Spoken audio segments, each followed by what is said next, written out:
சென்னையில் குடிநீரை தட்டுப்பாடு இன்றி வழங்க பிரதான சுற்றுக்குழாய் அமைக்கும் திட்டத்தை செயல்படுத்த முதலமைச்சர் மு.க.ஸ்டாலின் ஒப்புதல் அளித்துள்ளார். இதுகுறித்த விவரங்களை செய்தியாளர் மாணிக்கம் வழங்க கேட்கலாம். மாணிக்கம், வணக்கம். விவரங்களை சொல்லுங்க.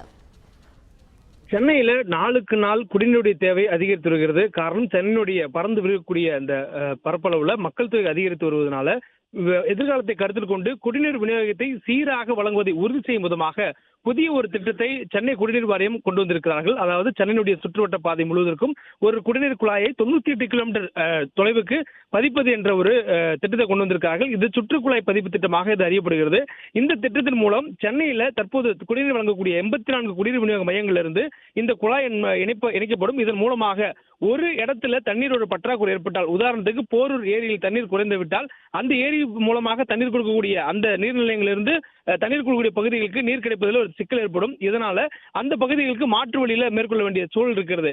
இது இந்த சுற்றுக்குழாய் திட்டம் அமையக்கூடிய சூழல்ல மற்ற பகுதிகளில், உதாரணத்துக்கு நெம்மல் இருக்கக்கூடிய குடிநீர் குழாய் கடல் நீரை குடிநீர் இருக்கக்கூடிய திட்டத்தின் மூலமாக கூட போரூர் பகுதியில் இருக்கக்கூடியவங்களுக்கு குடிநீர் கொடுக்க முடியும் இந்த சுற்றுக்குழாய் மூலமாக. அந்த வகையில் ஒரு இடத்தில் நீர் ஆதாரத்தில் தண்ணீர் குறைந்தாலும் கூட மற்றொரு இடத்தில் இருக்கக்கூடிய நீர் ஆதாரம் மூலமாக இந்த சுற்றுக்குழாய் வழியாக தண்ணீரை கொண்டு சென்று மக்களுக்கு சீராக குடிநீர் கொடுக்க முடியும் என்ற அளவில் இந்த திட்டம் உருவாக்கப்பட்டிருக்கிறது. தற்பொழுது இந்த திட்டத்துடைய மதிப்பு என்பது 3108 கோடி என்ற அடிப்படையில் உருவாக்கப்பட்டிருக்கிறது.